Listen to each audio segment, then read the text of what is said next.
At the wedding, the green tea girl I had once helped publicly exposed my crimes in front of everyone. She slandered me, saying that I had humiliated her in every possible way and even tried to control her physically. She is a hypocritical scoundrel. My fiancé, whom I had trusted the most, also accused me with a pained expression. I never thought you were such a person. The green tea girl was live streaming on the spot, with tears in her eyes and a smile on her face.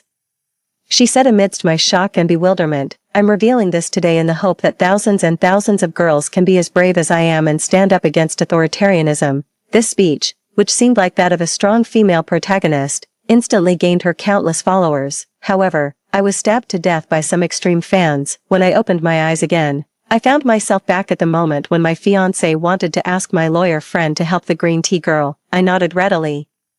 Sure, I must help. The stage is already set. If I don't step onto it, how can the play continue? 1. In my previous life, I died at the wedding that I thought would be the happiest moment of my life. When the MC invited the bridesmaids to send their blessings, Song Chuxia, who was one of the bridesmaids, directly projected the screen and made public the conversations I had with her. Moreover, she cut out the parts that were favorable to me and only showed the conversations that were disadvantageous to me. Xia Heng immediately branded me as a disgrace on the spot. I will definitely not marry such a person. Song Chuxia sobbed and questioned me. Pei Ku, you're jealous of the friendship between me and Xia Heng as classmates. You keep harassing me, carry out PUA on me, and even try to arrange people to control my movements. What goes around comes around. I will expose your true face to everyone. Then, suddenly, a person rushed onto the stage and stabbed at me with a knife. I dodged in a hurry, but was pushed forward by a force. When I turned around, I only saw Song Chuxia retracting her hand. However, her movement was so fast that no one noticed it. At first, Xia Heng was stunned for a moment, but as soon as Song Chuxia grabbed him and threw herself into his arms, crying that she was scared, he forgot about me, his fiancé, and let me be stabbed to death. It hurt so much. With my last bit of strength, I picked up the knife on the ground and rushed over, stabbing it into Xia Heng's chest, and before they could react, I stabbed him several more times. Let's die together, you scumbag. The reason I stabbed Xia Heng was just that he happened to be beside me at that time. It was actually a bit too lenient for Song Chuxia. When I opened my eyes, I was sitting in Xia Heng's office. With Xia Heng and Song Chuxia sitting opposite me, I immediately realized that I had returned to the time when I first got involved in this doomed relationship in my previous life. At this moment, the two people opposite were trying to use my connections to help Song Chuxia's father solve a troublesome matter. Hearing that I readily agreed to help, Xia Heng was not surprised at all. After all, I had always put his needs first. Song Chuxia was a bit overjoyed. That's great, thank you, Kiki. You're so lucky to have such a good husband like Xia Heng. If it weren't for him this time, I wouldn't know what to do. In my previous life, why didn't I notice this strong green tea flavor in her words? So I put my hands together and said piously, since Xia Heng is enough, then I will pray for you. Song Chuxia was stunned. What are you talking nonsense about? Didn't we talk about asking you to find lawyer Zhang Yang? I looked at the two of them and blinked. Of course not. Who do you think you are? Zhang Yang is a top lawyer in the country. The cases he takes on have never been lost. If we weren't college classmates, Xia Heng wouldn't have thought of asking me to jump the queue, because the cases in Zhang Yang's hands are already scheduled until next year. Song Chuxia stood up all of a sudden. Pei Ku, you're playing tricks on me. I looked at her disdainfully. Song Chuxia, in what capacity are you questioning me? You're just Xia Heng's high school classmate. Originally, out of consideration for him, I could have passed on a message for you. Now, forget it. Song Chuxia was furious. Without Xia Heng, who do you think you are? What right do you have to show off in front of me here? Do you believe that I'll go out and say that you're bullying me with your power? I rushed over and directly slapped her twice, one on each side of her face. I'm telling you, this is what it means to bully people with power. Song Chuxia was completely stunned. It was only after I finished slapping her that she reacted and pounced on me with a scream, trying to fight back. Xia Heng quickly reached out and grabbed her waist to stop her. Chuxia, calm down. There's still the matter of the lawyer. Song Chuxia stopped as if struck by lightning. She was filled with grief and indignation, but she couldn't do anything to me. In the end, ignoring Xia Heng's comfort, she covered her face and ran out. Xia Heng quickly followed her out. I sat on the sofa and waited, as steady as a mountain. When you're asking for help, you should have the attitude of someone asking for help. Moreover, having been reborn, I don't care about your face or dignity. The most important thing is that my mammary glands stay unblocked. Song Chuxia's case is neither too difficult nor too easy. her father trusted others too easily and attracted a lot of people to invest in the project. He even overestimated his ability and became a guarantor. As a result, when those people ran away with the money, as the guarantor, he was immediately burdened with tens of millions of yuan in debt. In my previous life, because of a word from Xia Heng, I found Zhang Yang. Out of consideration for me, Zhang Yang used all of his connections. In the end, not only did he find the scammer, but he also helped Song Chusha's father recover the investment money. I was involved in this case throughout the whole process, and I even paid the lawyer's fees in my previous life. I never told them about this. They just thought that they had easily hired a top lawyer in the industry and casually solved this troublesome matter. I just didn't expect that my sincere efforts would raise these two heartless people. At that time, Zhang Yan told me a lot of precautions that required Song Chuxia and her father to cooperate with, including what to say and what not to do. I helped convey these requirements, but unexpectedly, they became the evidence for her to frame me. This time, I won't get involved in their matter anymore. I want to see how Song Chuxia can turn the tables on this, too. It took Xia Heng a long time to come back. He hesitated for a moment and then said, Kiki, Chuxia was just too anxious and said things without thinking. You've always been very kind-hearted. Please help her.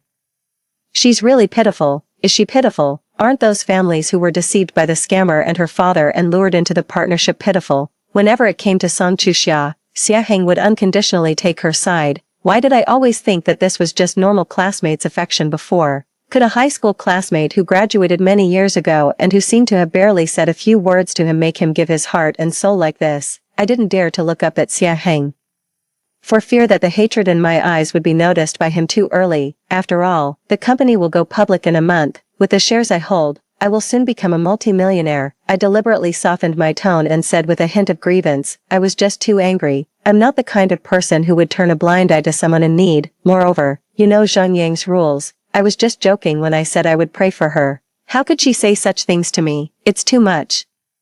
After hearing what I said, Xia Heng could only say reluctantly, she really shouldn't have said that. She was just too anxious. You can help make the connection first, and we'll see about other things later. I nodded readily. It's just about saying a few words. Who cares what I say? Just as I was about to leave, Xia Heng called me back again. Ms. Pei, wait a moment. I turned around in confusion. Mr. Xia, is there anything else? We had once agreed to conduct business affairs in the company in a formal manner, so when it came to company matters, we would directly address each other by our positions. Xia Heng motioned for me to sit down again, and then he took out an agreement to give up the original shares. I carefully read through the agreement. The company would buy back the original shares in my hands at 1.5 times the estimated listing price and also bear the cost of my purchase of the original shares, calculated. It could give me 5 million yuan. This was indeed a very generous condition. If I didn't know that the company's stock price would soar after going public and that the value of the shares in my hands would be far more than 5 million yuan, I might have agreed. It seemed that he wanted to kick me out of the company. I looked up. Mr. Xia, what is this? Xia Heng was very cautious. Ms. Pei, considering our relationship, I think it would be more appropriate for you not to hold the company's shares in the future. I remained silent. What kind of nonsense was this? Xia Heng licked his lips and continued. Ms. Pei, think about it. So many couples start a company together, but in the end, not only does the company go bankrupt, but the family also falls apart. I'm doing this for our future. I thought for a moment. Then there's no problem. I'll just keep the shares and not participate in the company's operation and management. I'll step back and stay behind the scenes. Once the company goes public, I'll sell the shares. You can do whatever you want. I won't work for you anymore. I guess Xia Heng didn't expect that I wouldn't take the bait even with such a good condition. Ms. Pei, you're the vice president of our company. I understand your feelings, but I still think you should prioritize the family. What's more, we're family. We share weal and woe. It's more beneficial for the company's development if the shares are all concentrated in my hands. I didn't respond. I just kept my head down and remained silent, indicating my refusal. Xia Heng gritted his teeth and said reluctantly, looking a bit pained, well, considering that you're a founding member of the company has decided to buy back the original shares in your hands at a total price of 10 million yuan and transfer the money to your account in one lump sum. What do you think, Ms. Pei? Even if the company goes public, you might not earn as much as you can get now. I knew this was already his limit. Moreover, with his attitude, I didn't want to stay here any longer, so I looked up with a sad expression. Actually, I really have deep feelings for the company. But since you're thinking so much about our future, I have to accept it. After all, my future is also yours. Xiaheng quickly asked his secretary to draw up a new agreement and asked me to sign it. The whole process took less than 10 minutes. After seeing the information about the money arriving in my bank card, I was ready to leave. Xiaheng called me back again. I looked at another agreement in front of me. It was an agreement to terminate the labor contract and also included a 2N compensation for me. This eagerness to kick me out of the company wouldn't have happened at this time in my previous life. After all, at this moment, I was still a senior employee of the company and in control of most of the company's business. Laying me off was equivalent to cutting off the main artery, unless he was so confident that he didn't care about my leaving at all. I belatedly realized that Xiaheng might have been reborn too. After all, only a reborn Xiaheng could act with such confidence. It seemed that I stabbed him quite accurately at that time and didn't leave him any chance to survive. However, this time I was really confused. What deep hatred did we have that he needed to drive me to the brink of despair like this? If we really had to look into it, it should be me who had the hatred. 3. Xiaheng and I used to be comrades with a tacit understanding of cooperation. When the company was first established, I was the first employee of the company. Starting as an assistant, I also took on administrative and personnel tasks. Later, I participated in product testing work. Later, when there was a shortage of developers, I taught myself the relevant courses and started to write code and do development clumsily, starting from the front end and then moving on to full-stack development. As the company's products gradually got on track, Xiaheng transferred me to the marketing department to expand the market. I led the people in the marketing department to take on one project after another bit by bit. I had put in so much effort to get to where I am today, and everything I have now is what I deserve. Now, as the vice president, I have also received the original shares that I deserve, just waiting for the company to go public so that I can finally have a good life. However, on the eve of the company's listing, Xiaheng asked me to sign an agreement to give up my original shares. Although he gave me a generous compensation, we both knew that this amount of money could never compare to the soaring market value of the company after it went public. I thought that was the end of it, but he actually wanted me to resign. Xiaheng finally seemed a bit guilty, his eyes were wandering, and he didn't dare to look me in the eye. Peiku, after all, the price at which the company bought back your shares this time is much higher than the estimated price. To avoid the discussions of other shareholders, I suggest that you resign. Don't worry, the company will give you all the compensation you deserve. I smiled self-deprecatingly. I understand, Mr. Xia. I request that the compensation for me be transferred to my account immediately in one lump sum today. If that's possible, I'll sign right away. Xiaheng agreed. In the end, the two of us put on a show of relieving someone of their military power over a cup of wine in front of his office door. We shook hands with smiles on our faces, gave each other a brief and polite hug, and finally said goodbye reluctantly. However, the company hasn't gone public yet. At this time, the Zhao Kuanin is not yet the Emperor Taizu of Song, and I'm not the sworn brother Shi Shoshin either. It's really disgusting. Everyone looked at me in shock as I packed up the things on my desk and said goodbye to them one by one. I just said that there were some family matters, although Mr. Xia was magnanimous enough to allow me to take a long leave of absence. I couldn't bear to delay the company's business, so I volunteered to resign. Finally, I left the company amidst everyone's regret. I had a lot of things, but I didn't plan to keep most of them. In the end, I only took away some of the things I used frequently, and the more than 10 million yuan in my bank card, which felt so cold, compared with the tens of millions of yuan I had in my previous life. This was of course not enough. However, every minute and every second I spent with Xiaheng made me feel disgusted. Even if he hadn't done this today, I would have found a way to leave. I just didn't expect that he would take action first. I don't know when Xiaheng was reborn, but he didn't show any signs before, and now he suddenly wants to kick me out of the company. Could it be that he was just reborn? He was so eager. The only person I could think of was Song Chuxia. I also attended several of Xiaheng's high school classmates' gatherings. Xiaheng attended every year, and he even organized them out of his own pocket many times. I used to joke with him that after graduating for so many years, his feelings for his high school classmates were still so deep, and I wondered if there was a white moonlight among them. Xiaheng had a serious expression and told me not to say such things anymore. He said that no one could doubt his feelings for me. Among the few times I attended, Song Chuxia was always there. Song Chuxia originally came from a wealthy family. However, in recent years, her father had been deceived by some scammers who promised quick money and fell into their trap. Not only did her own family go bankrupt, but it also dragged down her relatives and friends, causing them to lose everything. and her father himself also carried a huge amount of debt. Song Chuxia was undoubtedly beautiful. Like a delicate flower on the verge of withering, sitting there with a slight frown, she evoked pity and affection. It wasn't until much later that I learned Song Chuxia came from a well-off family and had a cheerful personality. She treated Xia Heng, who came from a single-parent family at that time, equally and liked to include him in everything she did. This became a ray of light during Xia Heng's sensitive and vulnerable high school years. That's why, in his previous life, he could push me into the abyss together with Song Chuxia. The reason he pursued me was merely that I had worked with him for many years and was an excellent assistant, both in business and in life. What's more, after the company went public, I held a large amount of the company's equity, and he even made me the legal representative of the company. Marrying me was to maximize his interests. I was so stupid that I actually thought he had real feelings for me. After we got together, I obeyed him in everything and gave him my wholehearted devotion. When Xia Heng proposed helping Song Chuxia, I agreed without hesitation and even took the initiative to introduce my lawyer friend to assist her. Song Chuxia knew all this. I never expected that my kindness would be repaid with ingratitude. Just thinking about what I did in my previous life makes me want to slap myself. I was incredibly stupid. When I told Zhang Yang the news of my departure, he looked relieved. "You've finally come to your senses." My eyes welled up with tears. During the year I was with Xia Heng, I treated him like a god. After all, starting my career under such a leader, I grew rapidly. We had been through hardships together, and he even took the initiative to pursue me after achieving success. Although it was just a simple be with me, I was once naive and gave him my sincere love, taking meticulous care of him. I loved him so much, looking up to him.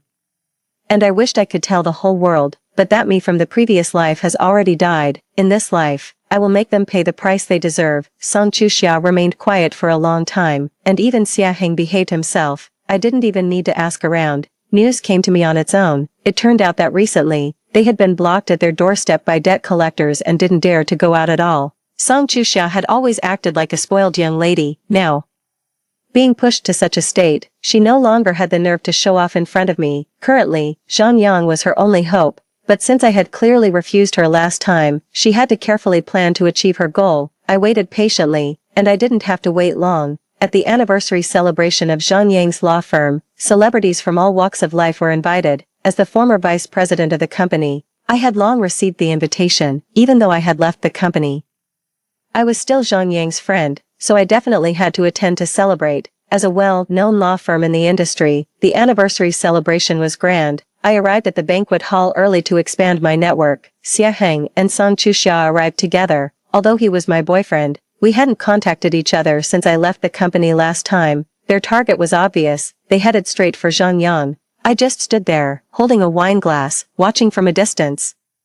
After a brief conversation, Zhang Yang politely nodded and turned to leave. Unexpectedly, Song Chuxia reached out to stop him and said something to him. Then Zhang Yang looked at me in surprise. I put down my wine glass and walked over. "What's the matter, Mr. Lawyer?" Zhang Yang looked at me somewhat helplessly. "Miss Song said she wanted to tell me something about you that I didn't know. Is there anything you're hiding from me?" I looked at Zhang Yang innocently. "I don't think so.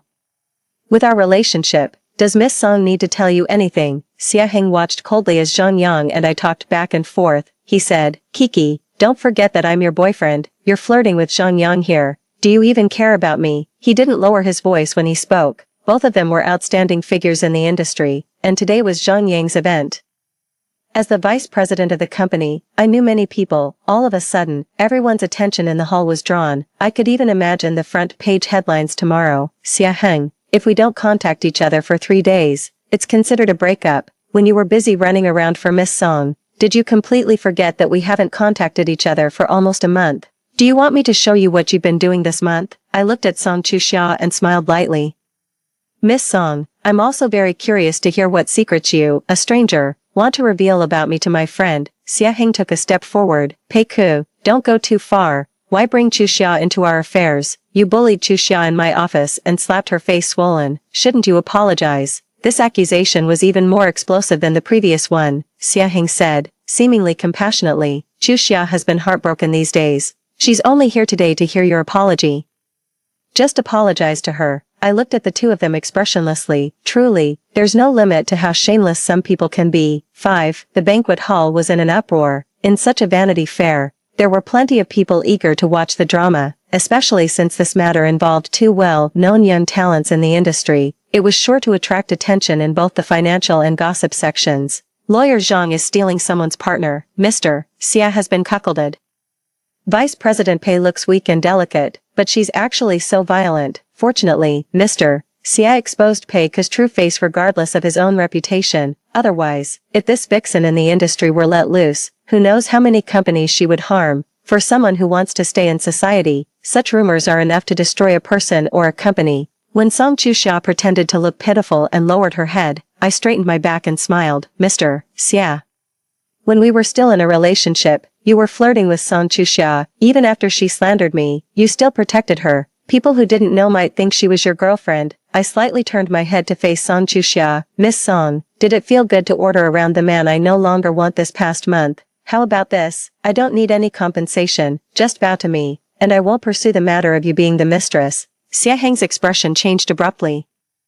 As a powerful figure who had dominated the industry for many years in his previous life, his imposing manner silenced everyone around. Song Chuxia stood beside him, holding his arm, looking tearful. Kiki, what are you saying? I know you don't like me, but even if you bully me, why do you have to treat your own boyfriend like this? Xia Heng beside her looked pained and said impatiently, Kiki, if you've done something wrong, you should apologize, but considering it was a misunderstanding, we won't pursue it for now. As long as lawyer Zhang can help Chuxia, we'll let this matter go. Ah, so this was their plan, knowing that it would take a long time to get Zhang Yang's help through normal channels, and since I had clearly refused to assist, they used this method to create a scene at the law firm's anniversary celebration, forcing Zhang Yan to downplay the matter and tie him to their cause. I maintained a smile, calmly took out my phone, turned the volume to the maximum, and played a recording on the spot. Old Xia, sister-in-law isn't here today, and sister-in-law's family is in trouble. You can take care of her without holding back. Another person chimed in. Who's the elder and who's the younger isn't certain yet, right? Old Xia, ha ha ha. Xia Heng chuckled. Don't talk nonsense. Don't say such things in front of Pei Ku. She has a bad temper. And don't let Chuxia hear it. She'll be sad. The others agreed. We definitely know that. It's just that neither of the sisters-in-law is here. Xia Heng stared at me intently. When did you record this? I put away my phone. Guess, in my previous life, I didn't guard against them at all. I respected and loved Xia Heng deeply, even though I was sometimes annoyed by Xia Heng's excessive attention to Song Chuxia. In my heart, he was always the person I trusted the most, but every time I complained, Xia Heng would use PUA on me. Chuxia is just a bit willful. But she has a good heart. It's really too much of you to think this way. Then he would ignore me for several days, claiming it was for me to reflect. I would finally break down under his cold treatment and apologize forwardly. At that time, I saw him through rose-colored glasses. I had followed him since graduation, although there were some twists and turns. Reaching where we were now, I respected and admired him both in work and in thought. His occasional tenderness also made me fall deeply in love, making me feel that it was extremely rare for such a domineering CEO to spare some attention for me besides work, which was enough to prove my importance in his life. Back then, with little experience, I always thought that was just his personality, that he was a workaholic who gave all his tenderness to me besides work. It wasn't until I saw Song Chuxia that I realized Xia Heng wasn't born cold-hearted. It was just that I wasn't the one he cared about. I once saw him get up early to make breakfast and deliver it to Song Chuxia's house, just because he was afraid she would have a stomachache from not eating properly. I also saw him anxiously cancel a meeting to pick up Song Chuxia on a rainy day when she was trapped while shopping outside and couldn't get back. I thought it was because he wanted to cooperate with the Song family and because of their classmate relationship.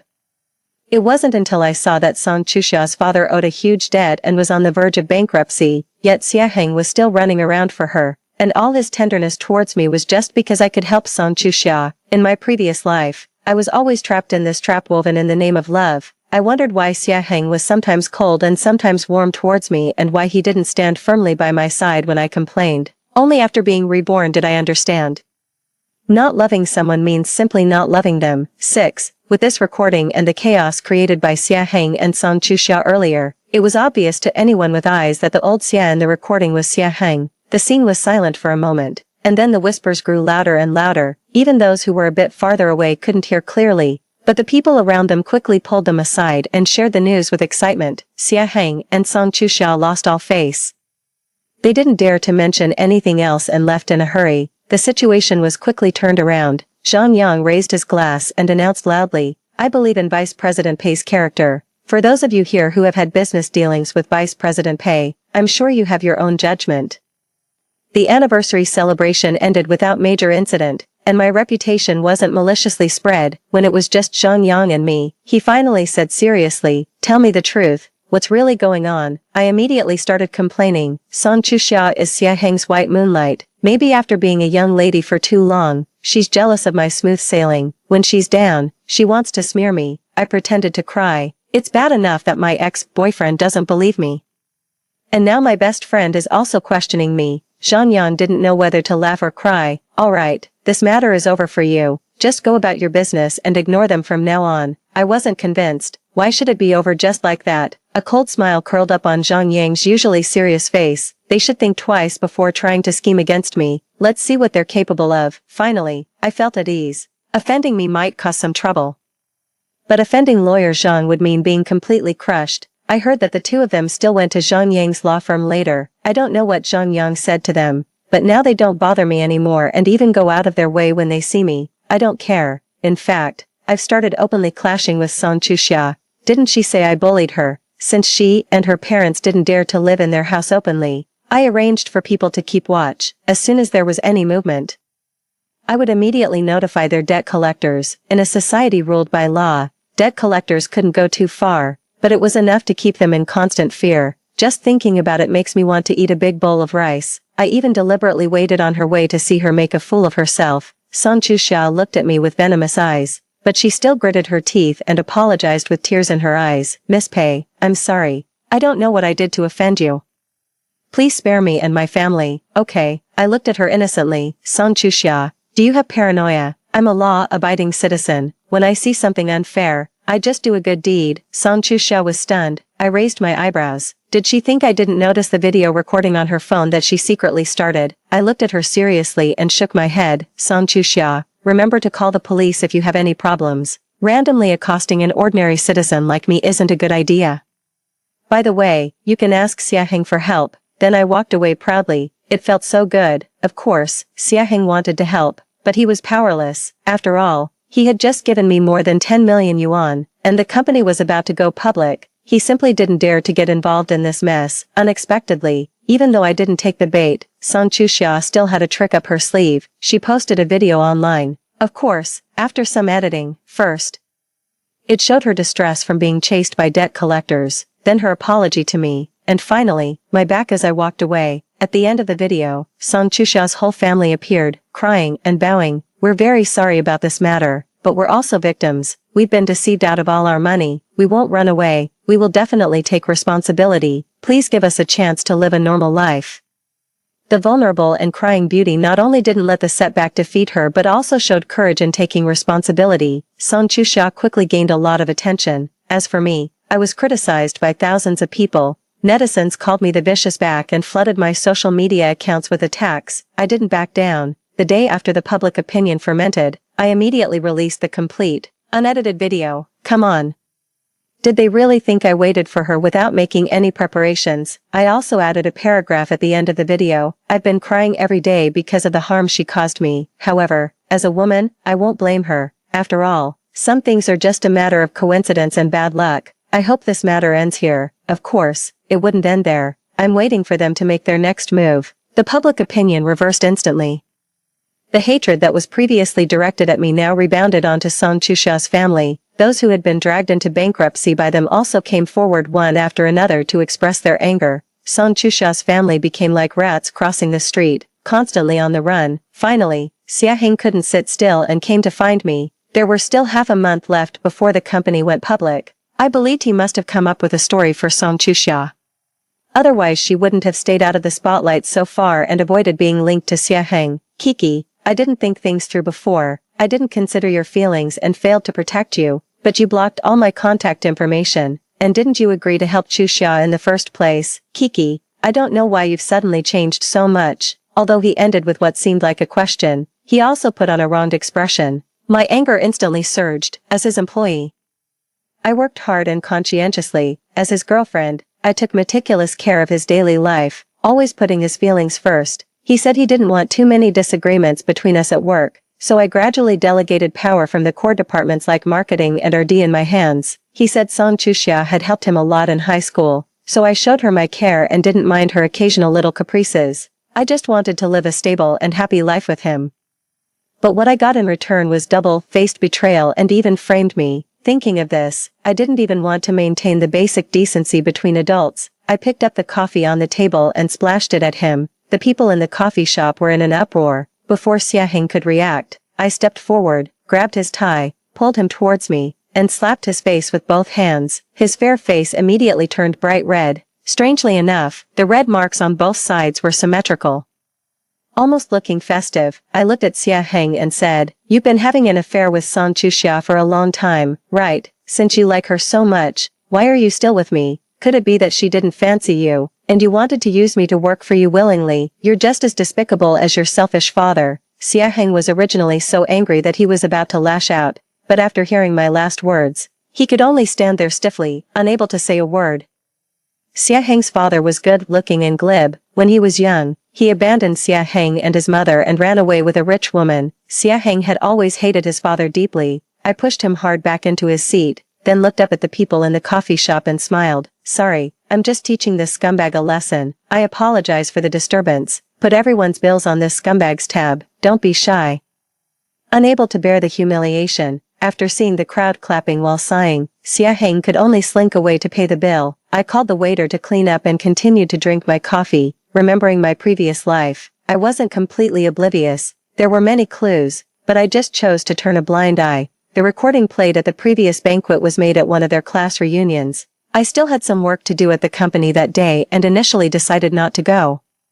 Telling him to go alone, later, I finished my work ahead of schedule. Thinking that he might drink, I decided to pick him up. When I arrived, just as I was about to push the door open, I heard several people teasing inside. "Neither Vice President Pei nor Chuxia is coming today. What a pity." Due to my habit of dealing with clients in the market, I instinctively turned on the recording function on my phone when I heard such sensitive remarks. "Old Xia, sister-in-law isn't here today.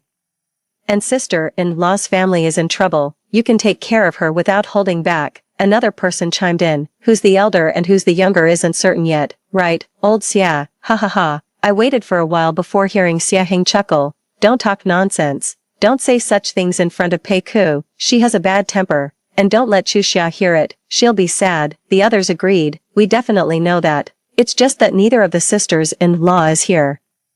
None of that is true. Xia Heng's tone was a bit strange. He didn't seem angry at all. Instead, there was even a hint of anticipation in his voice. The hand that was about to push the door slowly retracted. I wasn't sure if I should be angry. After all, before this, Xia Heng hadn't shown any special attention to other women, and he even denied it on this occasion. But I still felt uncomfortable. Looking back now, I realized that it was probably on this day that the news about Song Chuxia's father broke out, which was why she was absent from the gathering. I left quietly and stayed outside for a long time, listening to the recording over and over again. I told myself that it was just a bit of male banter. Xia Heng hadn't admitted anything. He just hadn't firmly denied it. I didn't stop listening until my phone ran out of battery. And then I drove home. I don't know when Xia Heng came back. After all, we didn't live together. During the year we were together, Xia Heng never once invited me to his place on his own initiative. He only stayed at my place occasionally. Xia Heng said he felt more at ease at my place. It wasn't until I saw a photo on Song Chuxia's Moments, which was taken at his home, when I asked tentatively. Xia Heng said it was just a casual gathering at his place after the party, and his classmates had insisted on coming over. I began to look at things with a more scrutinizing eye. I found lipstick in the passenger seat of Xia Heng's car, and the brand and shade were the ones Song Chuxia often used. Xia Heng said that after a party, he gave some people a ride home, and Song Chuxia was among them. She might have dropped it there and asked me to give it back to her next time I saw her. His attitude was so straightforward that I started to wonder if I was being too sensitive. Moreover, our wedding was on the agenda. If there was something wrong with Xia Heng's ability, there was no need for him to continue with the marriage. It wasn't until the eve of the wedding that I heard the two of them arguing. Song Chuxia said discontentedly, "You were the one who set the plan. Now you want to back out." Xia Heng said irritably, "How could I back out? I'm just worried that this might affect our public image. We're already at this point. Is there any way back? Let me think about it. Don't act on your own." I was confused at the time and thought they were planning a surprise for me. Only now, Looking back on these things, did I suddenly realize this was the truth, the baseless accusations against me, the sudden appearance of extreme fans, the hand that pushed me from behind, all these things pointed to the two of them, not backing out. I wanted to laugh, but tears welled up first. When Zhang Yang arrived, I had just dried my tears. Seeing my slightly red eyes, he sneered, still attached. I just silently took out my phone and showed him the content. As he was reading, Zhang Yang gradually sat up straight. After he finished reading, he asked cautiously, "What do you want to do?" I said softly, "I want him to regret ever meeting me." 9. After I resigned, I immediately invested in multiple industries and companies that would have great development in the future. The celebration banquet for Xia Heng's company's upcoming listing was held in a hotel that I had invested in. I was talking to the manager to get an update on this situation when I unexpectedly ran into San Chuxia, who was dressed in all her finery. Gone were the previous embarrassment and fear. San Chuxia now showed no signs of her former distress. After all, Zhang Yang wasn't the only good lawyer in the industry, and this case wasn't too difficult. As long as one was willing to spend money and put in the effort, it could be easily resolved, not to mention with Xia Heng, who had been reborn. The reason he came to me before was probably because in the previous life, I was the one who solved the problem. He thought he could solve it easily this time and also smear me in the process. Pei Ku, do you think Xia Heng will still protect you? You bullied me for so long. Do you think I'm an easy target? I will return all the humiliation you gave me, and more. San Chuxia bluffed a lot, but I just gave her a look as if she were crazy, then turned to the hotel manager and said, "Remember to screen guests in the future, don't let people like her in, or others might get bitten and need rabies shots." Then, in front of her fierce glare, I left with a group of people. When I got home, as expected, I saw Xia Heng waiting at the door. I miscalculated. I've been so busy with various things recently that I forgot to move. Xia Heng silently followed me into the house, and we sat on the sofa. No longer holding back, Xia Heng said with certainty, "You've been reborn too, right?" I wasn't surprised that he could figure this out. After all, since I got the money, I hadn't tried to hide my actions. With such a drastic change in my attitude towards them and my preemptive investment in many industries that would thrive later, it wasn't hard for him to make the connection. So what? You know my methods. Even when I was at my lowest, I didn't let you off easily. You'd better keep your good classmate in line and stop her from attacking me all the time. After hearing my admission, Xia Heng seemed to relax. "Kiki, I won't hold your previous actions against you, and you shouldn't interfere with what I'm going to do either." I looked at him warily. "What do you mean? I've already sorted out Chuxia's problem. I don't want you to target her anymore." I was confused. When did I target her? Today at the hotel, you not only insulted her but also stopped the preparations for the celebration banquet. Aren't you being a bit petty? It suddenly dawned on me. So that's what she told you. That was close. I thought he knew something more. Xia Heng looked at me helplessly. "I know you're still bitter about what happened in the previous life, but we just weren't meant to be. I only have eyes for Chuxia.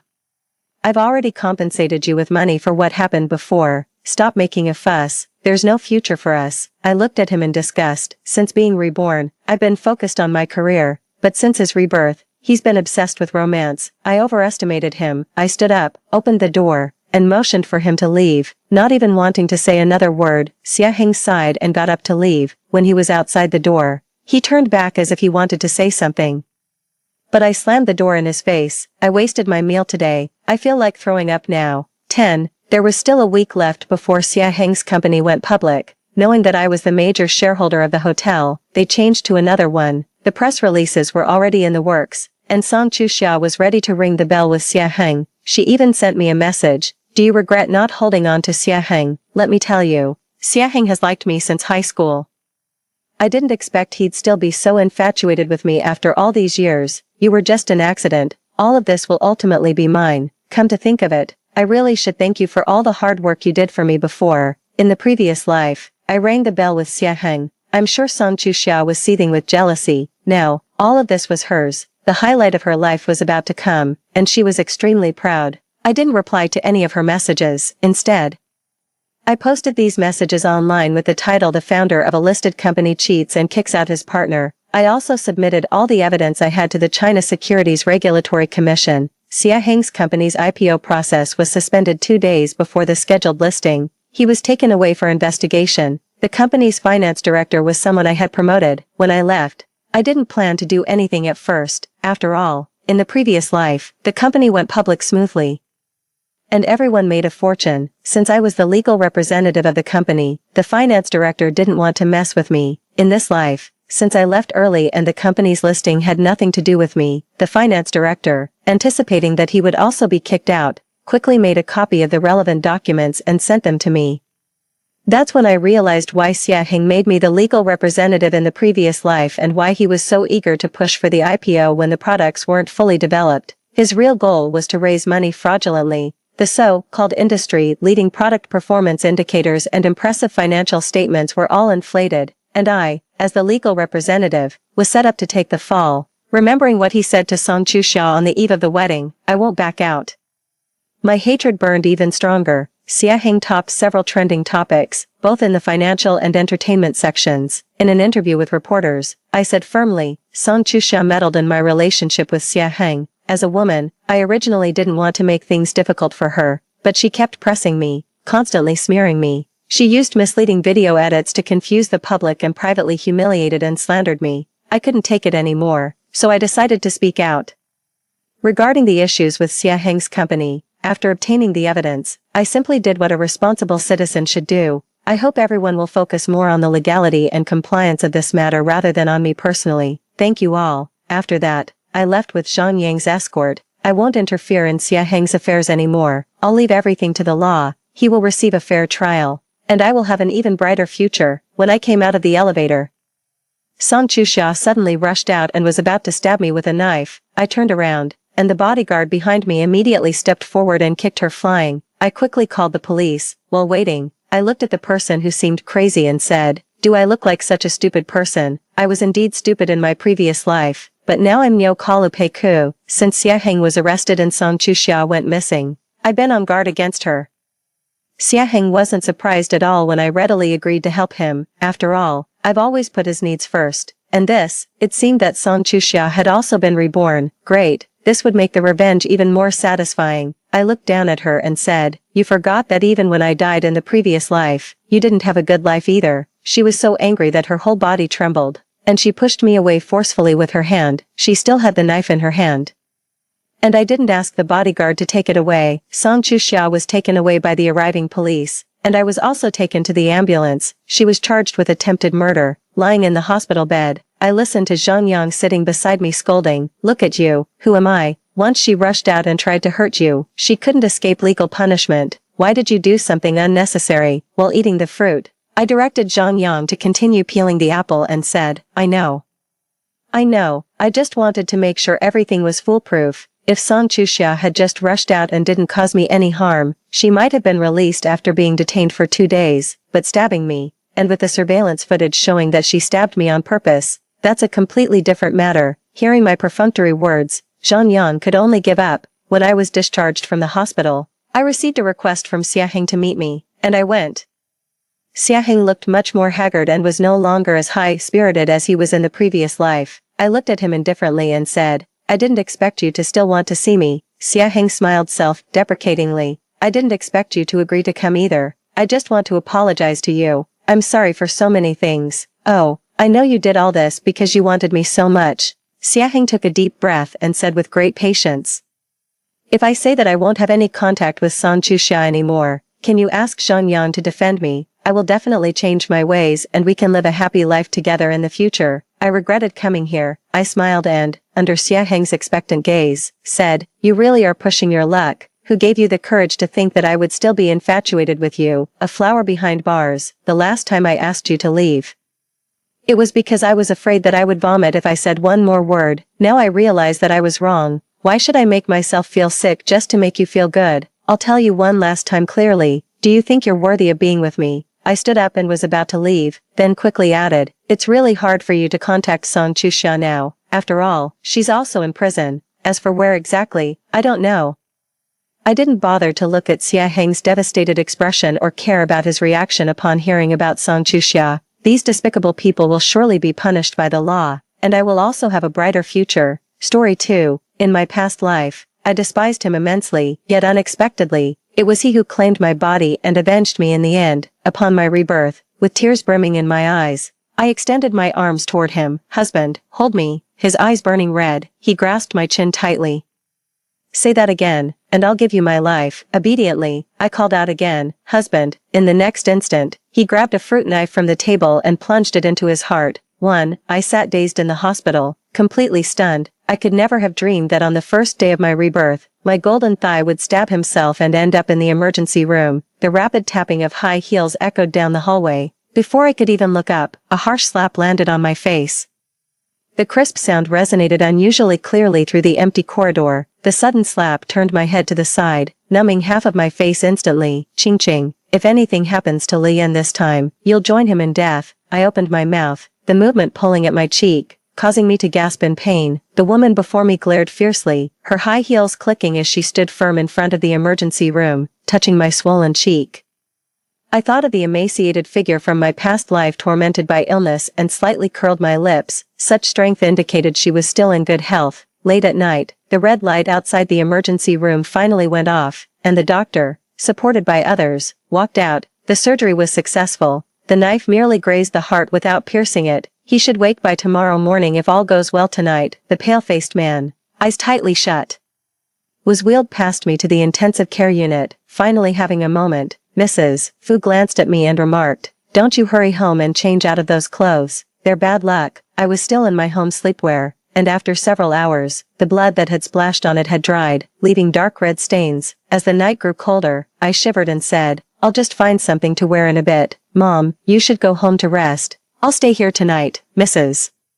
Fu seemed surprised when I called her mom, raising an eyebrow. "Really? It rolls off your tongue quite easily, letting you stay here tonight. Can Lian even see tomorrow's sun?" Considering my past foolish actions, I indeed had no credibility with Mrs. Fu. Following her suggestion, I changed my clothes and hurried back to the hospital. Mrs. Fu said little upon my return, lying down on the bed provided for family members. I climbed onto another bed, resting my head against the headboard and closing my eyes. My dreams were chaotic, a closed door one moment, a raging fire the next, ending with the image of the man covered in blood, his eyes serene yet wild. Startled awake, I took a deep breath to calm my racing heart. After a few breaths, I gently got off the bed and sat on a chair outside the intensive care unit, staring blankly, too, as the first rays of sunlight filtered through the glass. Fu Lian was moved from the intensive care unit to a regular ward. I washed my face in the restroom, and by the time I returned, Fu Lian was awake, listening to Mrs. Fu prattle on about something. Hearing my approach, his obsidian-like eyes turned to meet mine, filled with an indecipherable emotion. "Ian," I said, quickly walking over to sit by the bed, in front of Mrs. Fu. "I find it really hard to call you husband." Fu Larian's eyes were fixed on me, and he hummed lightly in response. Afterwards, an eerie silence fell over the hospital room. "Mom," he began, his voice hoarse, "you should go back first." His mother glared at him reproachfully and stormed out with the words, "Just wait for her to be the death of you." Once she left, it was just Fu Larian and me, lost for words. I fiddled with my sleeve and noticed his lips were chapped. I tried to start a conversation. "Husband, are you thirsty? Would you like some water?" I stood up, poured a cup of warm water, and took a cotton swab, carefully dabbing his lips with the water. As I applied the water, I rambled, "The doctor said you can't drink water yet. Just bear with it a little longer. When you can, I'll help you drink." Fu Larian's gaze stayed on my lips, suddenly asking,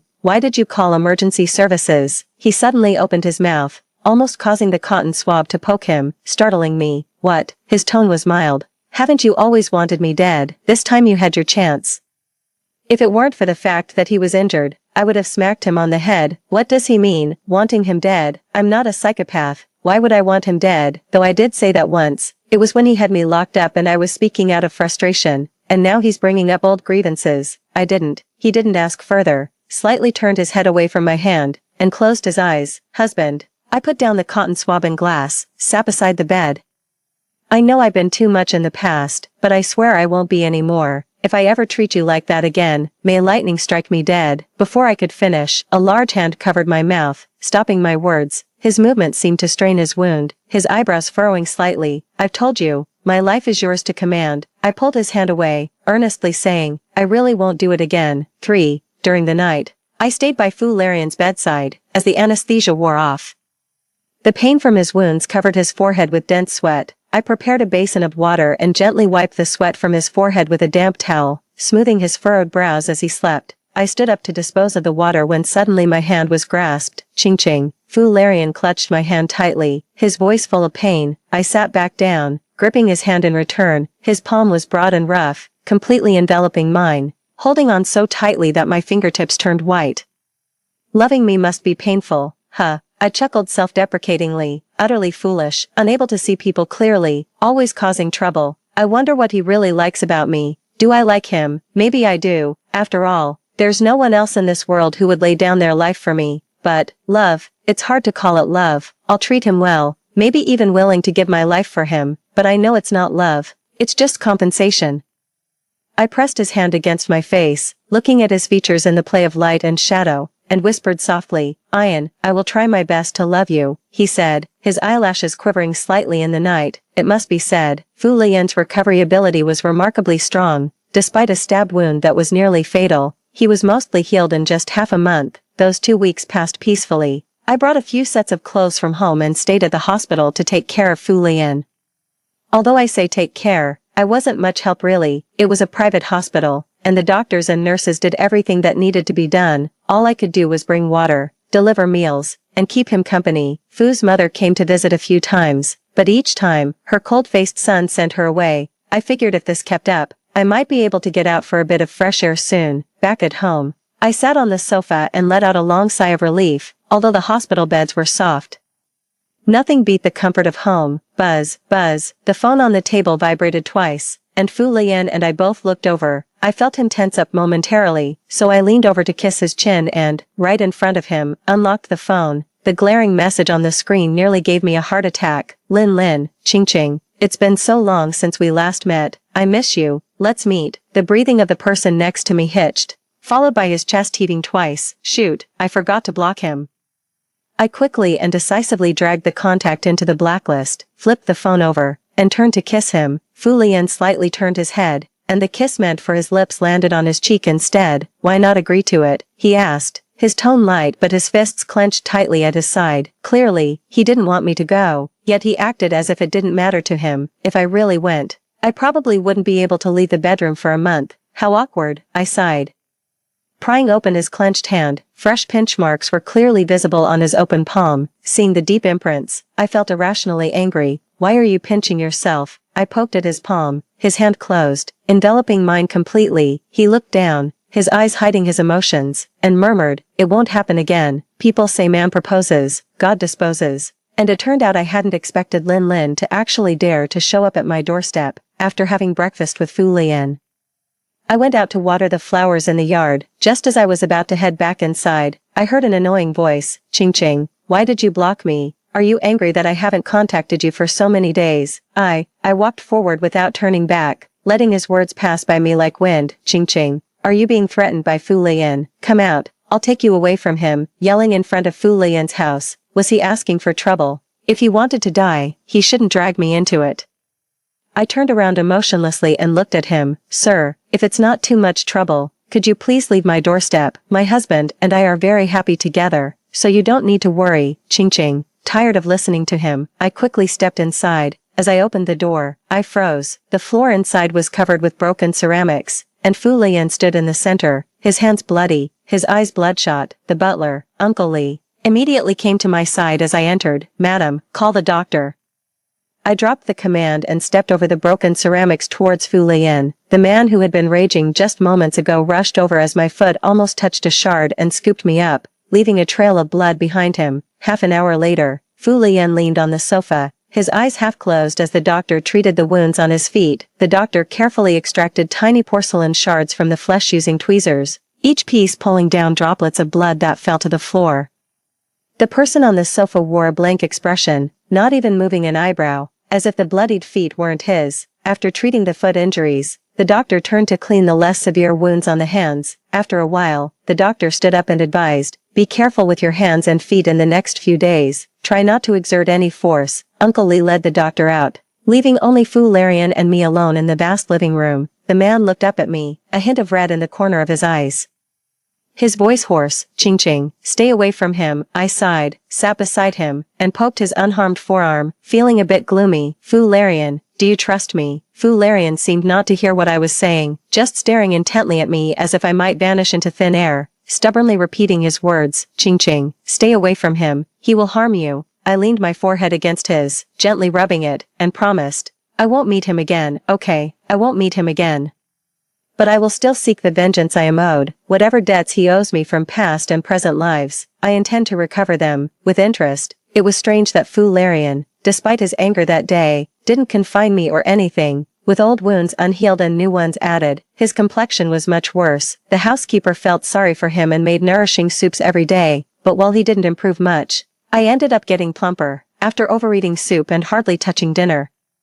I woke up in the middle of the night starving. After tossing and turning in bed, I finally got up to find something to eat in the kitchen. Opening my door, I faintly heard voices. Tiptoeing to Fu Larian's door, I saw it was slightly ajar, and voices filtered through the gap. Great. Checking my phone, it was 1 in the morning, and here he was staying up late despite being ill. I waited outside his door, ready to confront him once he finished his call. Half an hour later, groggy and sleepy, the room finally fell silent. I slapped my face to wake up, stood, and burst through the door. The room was dark, lit only by moonlight streaming through the uncurtained window, casting a faint glow. The figure stood by the window, bathed in soft moonlight, his silhouette hazy. Such a beautiful scene it was. But how could you, with feet full of wounds, stand on the ground? My anger surged instantly. With a snap, I turned on the light, flooding the room with brightness. Then, I got even angrier.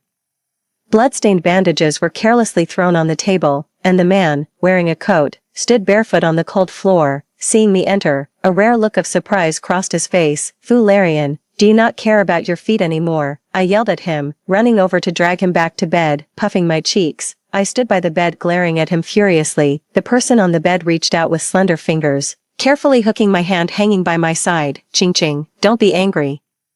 A strange feeling intensified inside me. Who is Fu Larian? Domineering, crazy, with extreme possessiveness and controlling desires, often forcing confinement in a dark room. Even now, Fu Larian was undeniably mad, but when it comes to himself, he is ruthlessly harsh, never going easy on himself when it comes to self-inflicted harm. Towards me, however, he's incredibly humble. 8. I gently took his hand and knelt in front of him, my voice softening uncontrollably. "Honey, please take care of yourself. It hurts me to see you like this." Fu Larian just looked down at our clasped hands, silent. I wasn't going to give up without a response, so I shook his hand coquettishly and pleaded, "Please." After a while, just when I thought he was going to remain silent again, Fu Larian quietly hummed an affirmation. Hearing his response, I instantly beamed with joy. I stood up, fetched the first aid kit, and came back. Fu Larian sat obediently by the bed like a good child, letting me dress his wounds as I directed. It turned out that bandaging should really be left to the professionals. After much fussing, I ended up wrapping Fu Larian like a mummy. Looking at his hand wrapped up like a bun, I awkwardly smiled. "Just bear with it for one night, and we'll have the doctor rewrap it tomorrow." Fu Larian seemed quite satisfied with his freshly minted appearance, examining his bandaged limbs before commenting, "Pretty good, since the victim himself said so." I didn't argue. I put the first aid kit back in its place and prepared to head to my room to rest. Just as I was about to leave, I caught a glimpse of Fu Larian still sitting by the bed. On impulse, I walked back to him. "How about I stay in your room tonight to make sure you don't do anything reckless?" Fu Larian suddenly looked at me, something flickering in his eyes. He clearly wanted me to stay, yet he said, "Don't force yourself. I won't do anything even if you're not here." At that moment, Fu Larian was like a child who desperately wants a candy but insists he doesn't. Maybe these days.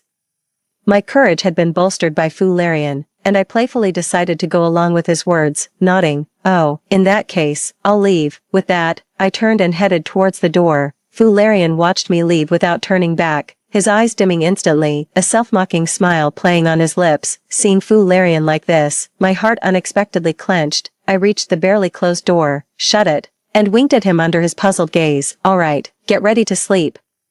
I'll stay and keep you company." I initially intended to make do with the sofa in the room for the night, but Fu Larian, after getting into bed, consciously made space for me and looked puzzled when I hesitated to join him. All right, my words might have carried some ambiguity. 9. We were husband and wife after all. Sharing a bed wasn't strange, especially since a sofa is nowhere near as comfortable as a bed. With that thought, I didn't hesitate and climbed into bed, turning off the light to sleep.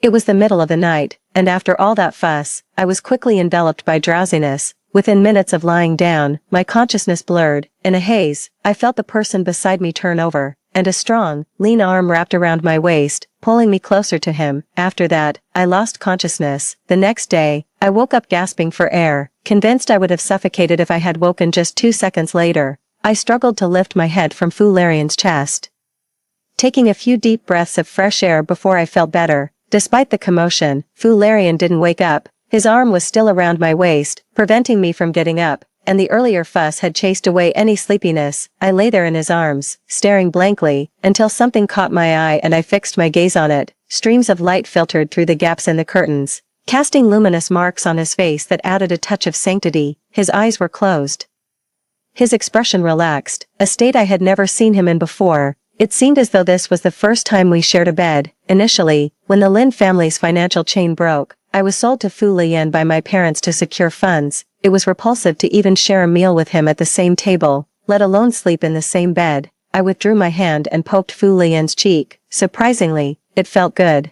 so I couldn't resist poking him a couple more times.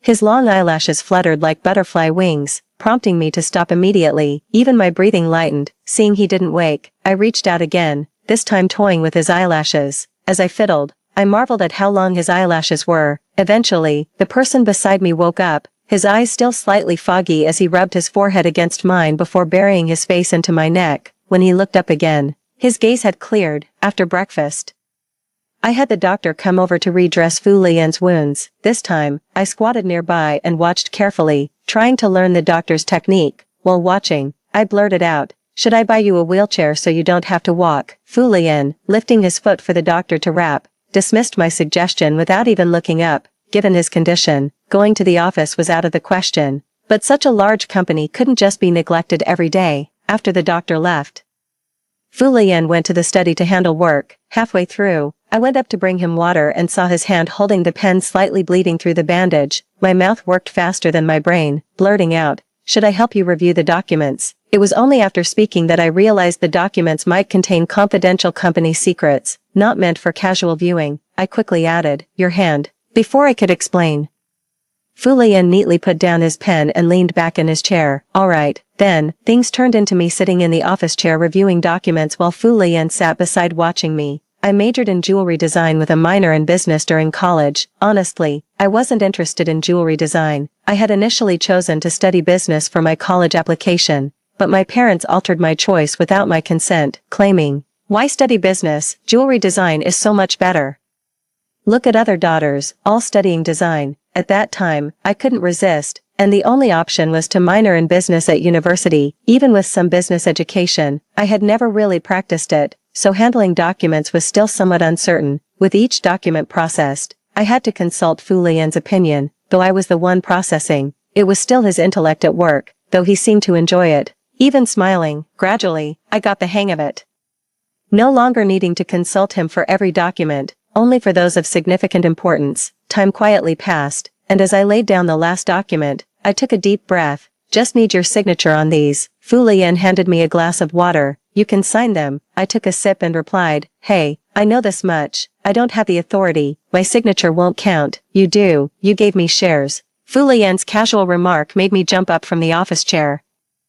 The instigator, Fu Lian, calmly reached for the cup I had placed on the desk and took a sip, his gaze seeming to ask, "What's wrong with that?" "It's very wrong." "Okay." I frantically went back and forth with Fu Lian, employing both soft and hard tactics. Through a combination of coercion and enticement, they managed to pry the whole story from him. The share transfer document was tucked within the prenuptial agreement. Before the wedding, my parents presented me with a stack of documents and pressured me into signing them. At that time, having failed to escape, I felt utterly defeated and resigned to my fate, going through the motions like a zombie, doing whatever they asked of me. I didn't even bother to look through the documents they wanted me to sign. I just signed my name directly. As for my parents, they were eager to be rid of me and didn't care that I was signing what was essentially a contract of servitude. So, did these shares just inadvertently end up in my pocket? I was speechless and choked up. "Did you take a course in how to be a dominant CEO or something?" Clearly, Fu Lian had no idea what how to be a dominant CEO was. Seeing his puzzled expression, I took the time to explain it to him properly. After my explanation, Fu Lian seemed even more confused.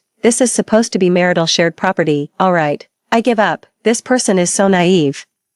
It's hard to believe he grew up in the wealthy elite, in this circle, which marriage isn't bound by a myriad of prenuptial agreements, with each party reluctant to give even a penny more than necessary, marital shared property, that doesn't exist here, since the shares have already been given to me. I'm not going to make a fuss about giving them back, let's just say they're temporarily staying with me until he needs them back. I glanced at the time, quickly signed the documents, and pulled Fuel Yen downstairs for lunch. 12. After eating and feeling full, I wasn't in the mood for a nap just yet, so I settled on the living room sofa and browsed my phone for a while. Fuel Yen sat beside me, reading a book. The time spent lounging always made me feel content. I kicked off my slippers and curled up on the sofa, scrolling through short videos, and eventually, I leaned against Fuel Yen's shoulder. Fuel Yen just felt a weight on his shoulder. As the person beside him leaned back naturally, using him as a support, I didn't know what he was scrolling through, but his pale, delicate feet tapped rhythmically on the sofa. Fuel Yen silently curled the corners of his mouth, suppressing the urge to pull me into his arms, and adjusted his sitting position to make me more comfortable. Take it slow, he told himself. Don't scare her off. One day, she will willingly let him embrace her, never to part again. Suddenly, the weight on his shoulder lightened as I sat up straight, my expression serious as I stared at my phone screen. Genius designer, first interview with the creator of the Pluto necklace. The glaring red text and exaggerated statements instantly caught the eye, with a typical marketing voiceover emphasizing it again through the Bluetooth headphones. Watching the familiar yet unfamiliar necklace displayed in the video loop and the frequently mentioned designer's name, a cold smile formed on my lips. Lin Cha, you're back too. 13. The Pluto was a necklace I had designed in my previous life. Back then, confined by Fuel Yen at Mingshui residence, only a handful of people had seen the design, including the siblings Lin Lin and Lin Cha. From the start, I knew Lin Lin's intentions were not pure, but he was the only one who could help me escape from Fuel Yen at that time, so I played along, pretending to be deeply in love with him, even deceiving Fuel Yen. And Lin Cha was always by his side, his so-called little sister. I had only intended to use him to escape, so I turned a blind eye to the overly affectionate behavior of this brother and sister duo in front of me. Although they weren't always the sharpest tools in the shed, they indeed did their best to help me escape from Mingshui residence. That night, I took only the half-completed design and resolutely followed them from one abyss into another, to avoid Fuel Yan's pursuit.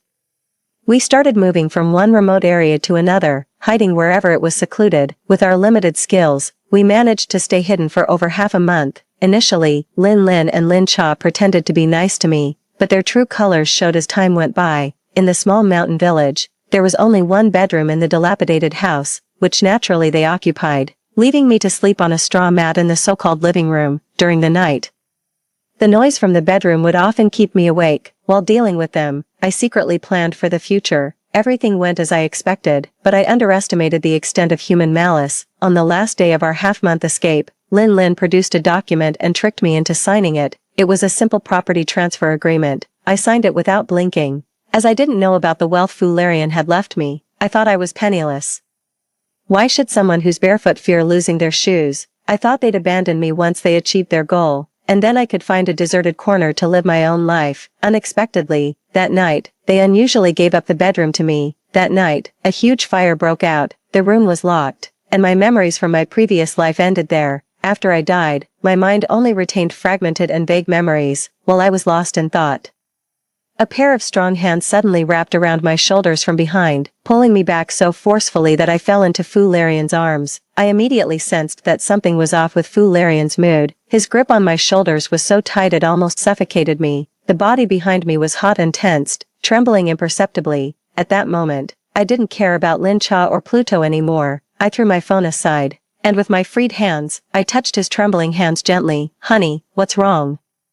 As I spoke, I stroked his hand softly, calming him like one would soothe an agitated cat. There was a long silence behind me. Only his heavy breathing could be heard. I reached for his forearm, patting it gently. After a while, the hands around my shoulders withdrew, and suddenly my chin was lifted. Fu Larian kissed me aggressively, without any finesse, as if he was trying to vent something yet desperately holding back. After the kiss, we both gasped for air. When I recovered from the breathlessness and looked up again, he was already gone. That evening, Fu Larian didn't return to Mingshui residence. He only sent a message telling me to rest early. The butler mentioned that the master was dealing with some difficult work issues and wouldn't come home to rest that night. Lying in bed at night, with my eyes closed in the darkness, I kept replaying the afternoon's events. unable to pinpoint what had triggered Fu Larian's emotional change. My thoughts were chaotic, my mind a mess, tossing and turning in bed, all filled with thoughts of him. Suddenly, I sat up in bed and leaned against the headboard, sighing. After zoning out for a second, a realization dawned on me. Had I fallen in love with Fu Larian, I'd get angry if he were hurt, I'd want to cheer him up if he was unhappy. I couldn't stop thinking about him when he wasn't around. Even when recalling the darkest moments of my past life, they seemed less frightening now.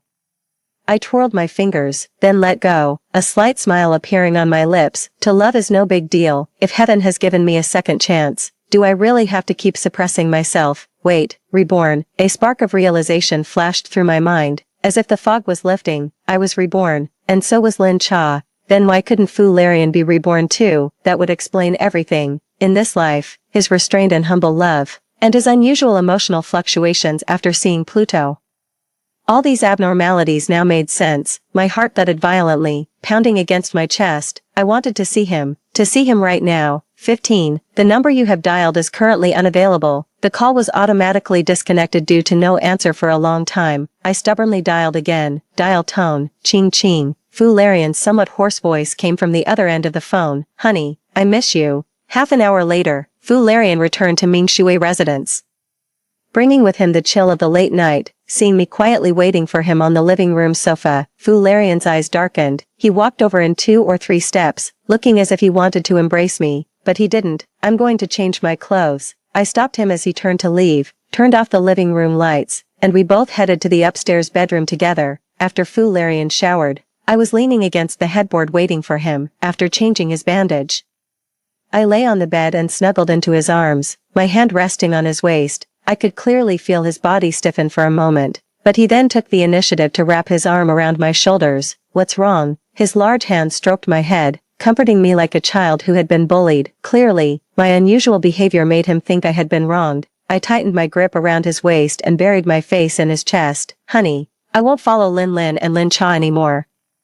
Fu Larian's breathing paused for a few seconds. Then he lifted me from his embrace, his eyes red, his voice trembling. What did you say? I leaned in to kiss the red corner of his eye, and looked into his eyes firmly. Honey, I won't make the mistakes of my last life. This life, I will love you properly. After a passionate encounter, I lay in Fu Larian's arms, too tired to even keep my eyes open. Yet I managed to keep them open long enough to admonish him. You must not do anything illegal. I will reclaim what Lin and Lin Cha owe me. Okay, I leaned in and muttered, of course, you'll have to help me if I can't handle it. He chuckled softly and continued to respond. Okay, satisfied with his answer, I fell into a deep sleep. 16. The next morning at breakfast, I sat opposite Fu Larian, observing him. Why did it feel like after last night, Fu Larian's entire demeanor had changed? Perhaps my gaze was too direct. Fu Larian looked up and gave me an inquiring look. Cough, cough. I averted my gaze, suddenly remembering something, and spoke. By the way, how's Mom? We make her go for a medical checkup every year. That's good. After breakfast, I processed Fu Larian's work with unprecedented speed before diving into the study, not emerging until dinner. During this time, Fu Larian didn't ask what I was doing, just brought me water and snacks several times and joined me for a simple lunch in the study. For the next few days, I buried myself in the study, working hard until I finished what I wanted to do. As for what I was doing, after sorting out the emotional issues between my dear husband and me, it was time to deal with the Lin siblings. Honey, I ran to Fu Larian with a stack of papers, my eyes sparkling. Can you do me a favor? 3 days later, the Fu Corporation's jewelry design subsidiary unexpectedly launched a new seasonal design collection without any prior notice. This new item caused a huge stir online, primarily because the newly released necklace not only shared the name Pluto with a design that had recently gone viral online but also bore an extremely similar style. The jewelry company was instantly embroiled in a plagiarism scandal, with a barrage of negative comments online. Lin Cha, another key figure in the incident, posted a private message on social media on the night of the new release, directly accusing the company of copying her personal work. As the controversy continued to ferment, the jewelry company remained silent. Just when the situation seemed to be escalating, the company suddenly announced that a press conference would be held at 9 a.m. the next day, where the designer of the new product would address everyone's questions. Relax. Backstage, I poked Fu Larian's tightly pursed lips. I can handle this. As a staff member reminded me it was time to go on stage, I winked at Fu Larian and smiled. Wait for my victorious return. The moment I stepped onto the stage, the glaring flashlights flickered incessantly, and the noise from the audience was overwhelming. Ladies and gentlemen of the press, good day, I am Lin Qingqing, the designer of this season's product. The crowd stirred again. Ladies and gentlemen, I know what you are most concerned about is the recent plagiarism incident, and I will explain. Before I do, I'd like you to look at some images. I turned around, and the large screen behind me displayed several detailed images of Pluto. Now, please look at this next set of images. The screen changed to show another set of images, taken from the same angles as the first. I believe you can all see the differences between the two sets of images, so I need not elaborate further. One set displayed the widely available details of Lin Cha's Pluto, and the other was my design. Previously, looking at Lin Cha's Pluto alone might have been impressive. But when both sets of images were compared side by side, even non-professionals could see that the former's details were abrupt and disjointed. After all, Lin Cha had only seen an unfinished preliminary draft. It goes without saying who originated the design and who plagiarized. Amid the silence, a voice suddenly asked, "How can you prove you're the original creator if you just modified her design?" I smiled slightly. I will publicly release my design drafts later, and I also hope Ms. Lin Cha will do the same. Oh, and, I added, as if it had just occurred to me, the public photos of Ms. Lin Cha's Pluto seem to only show the front view. I wonder if she could show us all angles. After the press conference, the company's official blog immediately released the design drafts and detailed photos of the new product from every angle. As for Lin Cha, she has not said a word online since the press conference, despite numerous comments urging her to release her design drafts and detailed photos from multiple angles. She remained silent, as if she had vanished. At that moment, a prominent industry figure spoke out, directly accusing Lin Cha's design item of clear plagiarism, noting that she had not only copied my Pluto but also other publicly disclosed designs from different designers. From then, Lin Cha's reputation in the design world was utterly ruined. Overnight, the once genius designer fell into the mud, becoming a target of public scorn. As much as people had praised her before, they criticized her even more harshly now. As for Lin, there's even less to say. Before he approached me in his previous life, he had entangled with several wealthy women. All I did was send a copy of the evidence to each of these wealthy women and their husbands. That was enough to deal with him. In the middle of the night, lying in Fu Larian's arms, I received a call from Lin Cha. On the phone, she screamed heartbreakingly, "Lin Qingqing, you only rely on men. Without Fu Larian, you are nothing. Why do you even compare to me? This lady might be seriously ill." I couldn't be bothered to argue with her and just hung up the phone. Please, if someone is willing to help, why should I struggle alone and get hurt? That would be foolish. The plagiarism incident was perfectly resolved. There were even some unexpected delights. Following this incident, the Fu Corporation stock rose by several percentage points. I even gained a small group of fans, many of whom were willing to pay a high price for me to design jewelry for them. After completing another order, I grabbed my bank card and excitedly ran over to Fu Lian, slapping the card against his chest with authority. "I'm officially a little rich lady now. I'll take care of your living expenses from now on, alright?" Fu Lian picked up the card from his chest, holding my hand with a smile. "Then you'll have to cover my living expenses for the rest of my life." From the restaurant, the voice of Fu's mother, filled with exasperation, called out, "You two have had enough. Come and eat." Coming. I gripped Fu Lian's hand back, pulling him up, and ran towards where Fu's mother was. Story 2. On the day I married Shenbai, his first love committed suicide by jumping off a building on our wedding night. My husband held the body of that woman and wept until his voice was hoarse. He said, "Ying, if it weren't for your relentless pressure, how could she have died?" Afterward, on every anniversary of our marriage, he would dress in a black suit and visit her grave. "He killed my cat and forced me to have an abortion." He said, "Furong is dead. How can you smile so happily? You must live the rest of your life in repentance." When I opened my eyes again, I was back in my college days. Before Furong had died, and before I had married him, there was still time. This time, I would let him and Furong be together, inseparably locked forever. In May, the air, no longer mild with spring, carried a hint of scorching heat. The sun shone brilliantly. I watched Shenbai running around the basketball court, sweating profusely. It was only after the game ended that I realized I had been reborn, back in my college days. Next would be the classic scene where Furong brings Shenbai water. But this time, I smashed her water bottle. My thoughts echoed slowly in my mind. In my previous life, just as Shenbai was finishing his game, I excitedly ran to the supermarket to buy his favorite drink and water for his teammates. After paying, I realized that Furong, who had planned to come with me, was nowhere to be found. I didn't think much of it, assuming she was busy with something. I sent her a message and then carried the heavy mineral water towards the basketball court. As I approached, I could hear the cheers. I quickened my pace, but when I reached the court, I saw everyone surrounding Shinbai. In his hand, he held a cup adorned with Peppa Pig. It was unmistakably Furong's cup, and there he was, unabashedly opening it and taking a drink. Shinbai and I grew up together, and since we were little, our elders joked about betrothing us. From the age of 7 or 8, he liked to call me little wife, always making me blush, so I knew Shinbai was a germaphobe.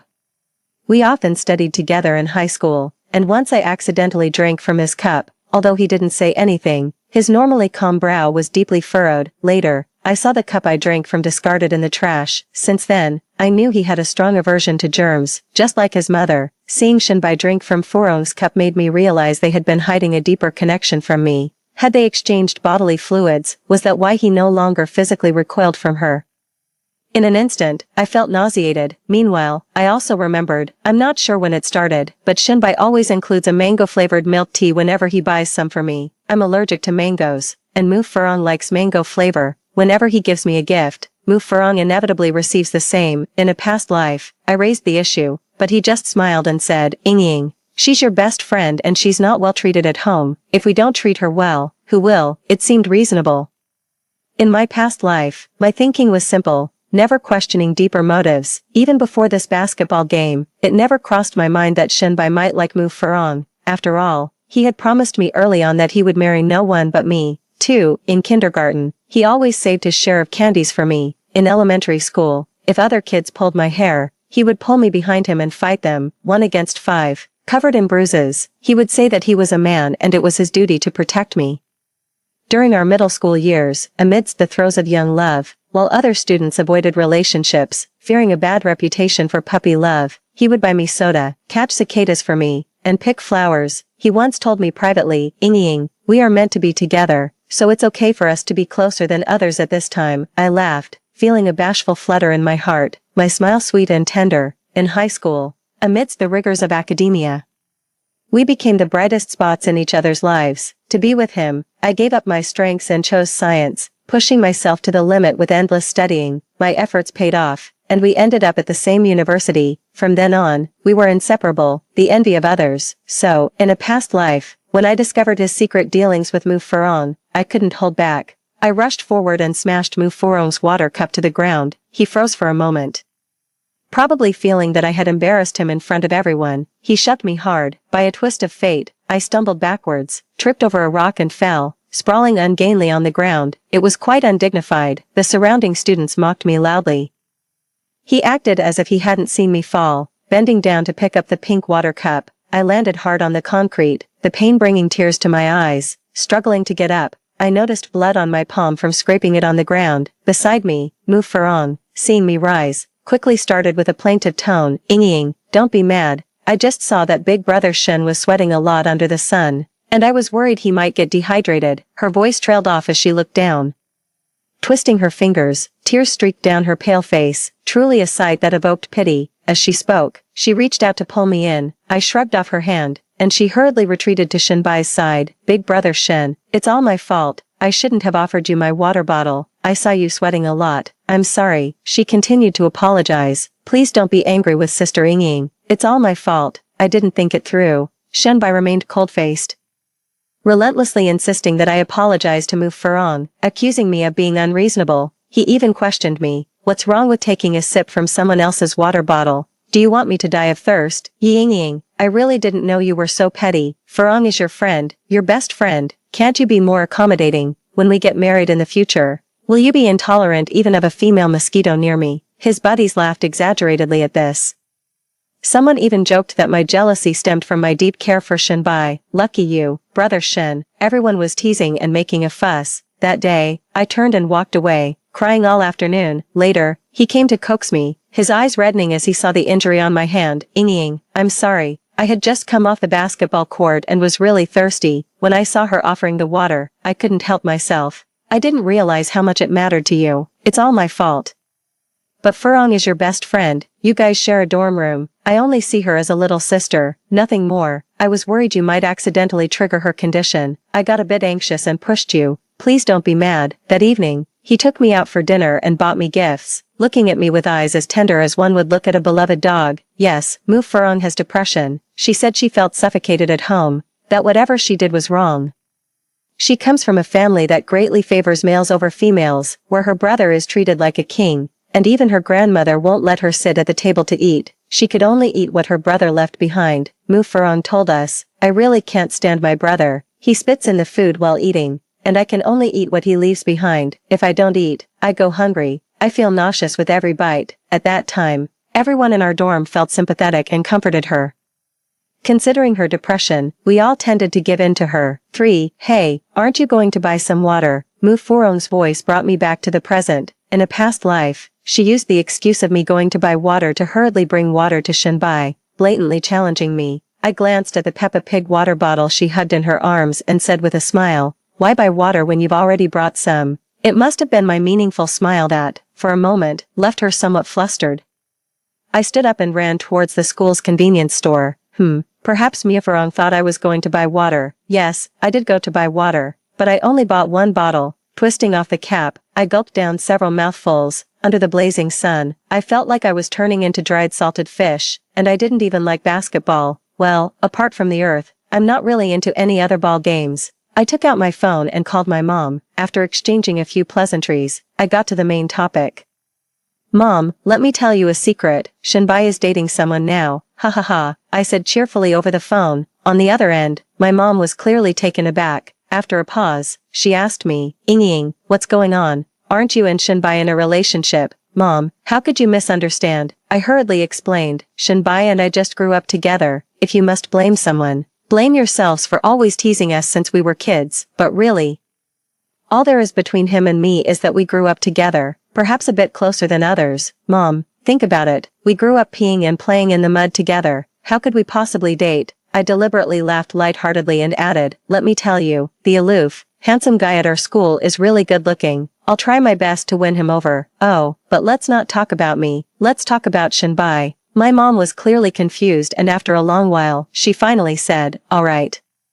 Let's talk about Shinbai. What's going on with him? Is he really dating someone? Yes, he is even sharing a water cup with a girl, but that's not the point. The main thing is, he managed to get a girlfriend and didn't even treat us to a meal. Can you believe that? My mom, speaking earnestly, said, that's too much. Then, she asked about the aloof, handsome guy at school. I told her I was working on it. After chatting for over 10 minutes, just as I was about to hang up, my mom suddenly asked me, Ying, give me a straight answer. You and Shinbai, are you really not dating? Mom, it could be anyone but him, I said decisively. On the other end, my mom seemed to breathe a sigh of relief. I too exhaled deeply as I hung up the phone. In my previous life, I was naive and unaware of our family business matters, but in this life, I know it's a critical point. The Shin family is facing major financial issues and is seeking financing. If the financing fails, the Shin family will face the risk of bankruptcy. In my previous life, my family invested in theirs because Uncle Shin told my mom, your Ying's heart is entirely with my boy, and sooner or later, we will be one family. In this life, I made it clear to my mom that I do not love Shinbai.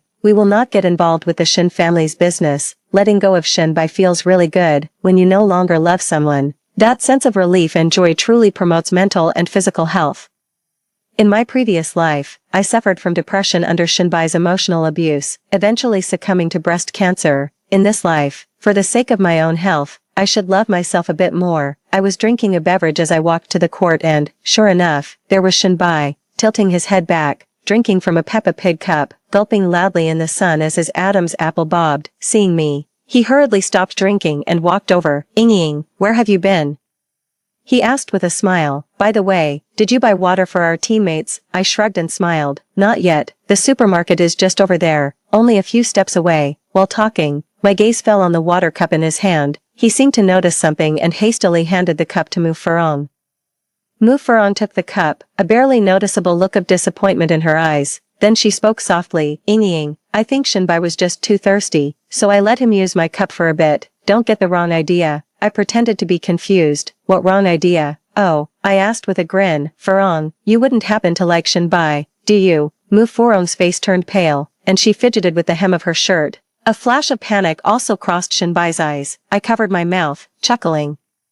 What's this? College is a paradise for romance. Farong, if you like Shinbai, just admit it. Are you afraid of treating us to a meal to make it official? Shinbai suddenly snapped. Enough, Ying, there's a limit to joking, I sneered, thinking to myself about their deceit. Shinbai and his team won the game, and they had a barbecue dinner that night. He invited me, but I didn't go. Mu Farong went. She came back late, her face flushed from drinking, incessantly talking about Shinbai. I pretended not to hear. Before I knew it, it was the beginning of the month, and it was just me and Mu Farong in the dorm. She suddenly asked me, Ying, hasn't your mom sent you your living allowance for this month yet? I nodded and hummed an affirmation, ready to continue studying my vocabulary. Mu Farong said, then, can you give me my living allowance? I almost burst out laughing and teased her. Farong, you should be asking your mom for living expenses. Why come to me? In our previous life, Mu Farong would often cry miserably in our dorm, complaining that her mother favored boys over girls and wouldn't give her living expenses. She also mentioned that she was an adult attending university and should be self-sufficient, suggesting she should get a part-time job. Being a child who grew up spoiled, how could I understand these struggles? Out of righteous indignation, I would take 3,000 out of my monthly allowance of over 10,000 to support her. Unexpectedly, my support led her to feel entitled to ask me for money. I had already thought of a countermeasure and smiled. Classmate Mu, that's not right. Initially, I helped you because I could afford it, and because we shared a dormitory. Supporting you was out of friendship. Not supporting you is my right. After all, my family isn't running a charity. Now, I've fallen for a guy. I pretended to be infatuated. Holding my cheeks in my hands and looking sorrowfully dreamy at a 45-degree angle, I want to save some money to buy him a gift and then confess my feelings, I said. Mu Farong was planning to act pitiful and ask for support, but after hearing what I said, she was utterly shocked, her mouth wide open enough to fit an ostrich egg. It took her a long while to stutter. Ying, aren't you and Shinbai a couple? How can you confess to someone else? I laughed. It turned out she knew that Shinbai and I were supposedly in a relationship. I deliberately said, Classmate Mu, you must be mistaken. Shinbai and I just grew up together, and it was our elders who joked about us being a couple. How does that make us a couple? If anything, blame Shinbai for having no sense of boundaries, which caused no boys to pursue me in university. I think I should keep some distance from him in the future. Look. I didn't even go out to dinner with him after he won his last match. With that, I threw my arms open dramatically and exclaimed, Sweet love, here I come. Initially, Mu Farong looked upset, but then she burst into laughter, seemingly overjoyed. She probably thought that without me in the picture, Shinbai was all hers, and she could marry into a wealthy family. That afternoon, Shinbai called me to meet at the school's cafe. I went, ready to clear things up. After sitting down at the cafe, he got straight to the point and asked me, Ying, what are you trying to do? What? I feigned ignorance and asked, Shinbai, just say what you need to say. We've been together for so long, and now you suddenly go silent. You tell me you want to date a guy, that you like someone else. His voice rose sharply. This caused many in the cafe to look our way, gearing up to catch the latest gossip. With a calm smile, I responded, Shinbai, when have we ever been in love? Just because our elders joked about it a few times, or because we've known each other since we were kids, you thought it was love? He suddenly stood up, pointing at me, and said, Ying, you're just a flirtatious woman. I've loved you wholeheartedly, pampered you, since we were kids. I picked flowers and caught cicadas for you, fought for you, helped you with your studies, and now that we're in college, you just plan to erase all that. He was extremely agitated, even shouting.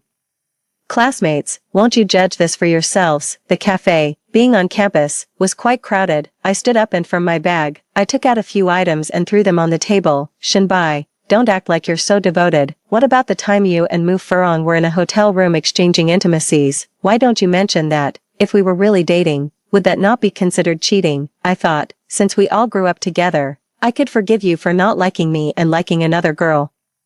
So, what now? Am I the flirtatious one? Can't control your own desires, slept with another woman, and you have the audacity to call me flirtatious? While speaking, I threw a stack of indecent photos onto the table and the floor. Grabbing my bag, I turned and walked away. After I was reborn, I immediately hired a paparazzo to keep an eye on Shinbai and Mu Farong, obtaining photos of them together. In fact, these were not intended for Shinbai. After all, he's not married, nor is she.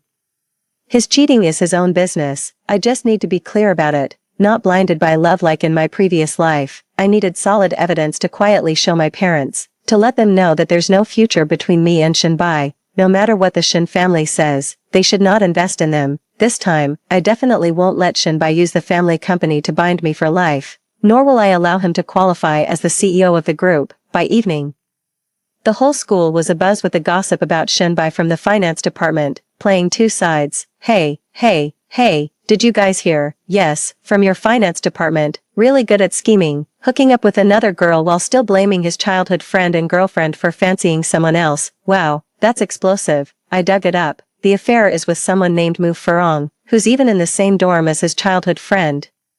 You like Shinbai, and I have no objections to your relationship, but that doesn't stop me from despising you deep down. I don't want to see you. Strawberry Roll quickly pulled me aside and said, Ying. Let's go, don't mind her. Mu Furong's eyes reddened. On the verge of tears, she loudly said, you all just favor the rich and despise the poor. Seeing my family has no money, you all fawn over Ying. Iris glared at her fiercely and said aloud, you're broke and still you managed to steal someone's boyfriend. With that, she turned and walked away. In fact, after the affair between Mu Furong and Shinbai was exposed, they openly became a couple. It's unclear what set Mu Furong off. She started to pick fights with Shinbai, demanding this and that, always comparing herself to me. She scoffed at clothes worth a couple of hundred yuan for being downmarket, despised non-branded bags as being unsuitable to carry, and criticized jewelry bought from Taobao as trash. She wanted clothes worth thousands, bags worth tens of thousands, and jewelry made of gold, jade, and pearls. Shinbai had a decent amount of pocket money, but he often needed it to entertain his friends lavishly. While it was fine for him to buy small gifts for Mu Furong, spending hundreds or occasionally over 1,000 yuan, buying luxury items like tens of thousands worth of bags or gold bracelets was beyond his reach. He began borrowing money from friends and making excuses to ask for more from his family. Initially, the Shin family was unaware of Shinbai and Mu Furong's relationship. The Shin family's finances were in deep trouble, facing the risk of bankruptcy.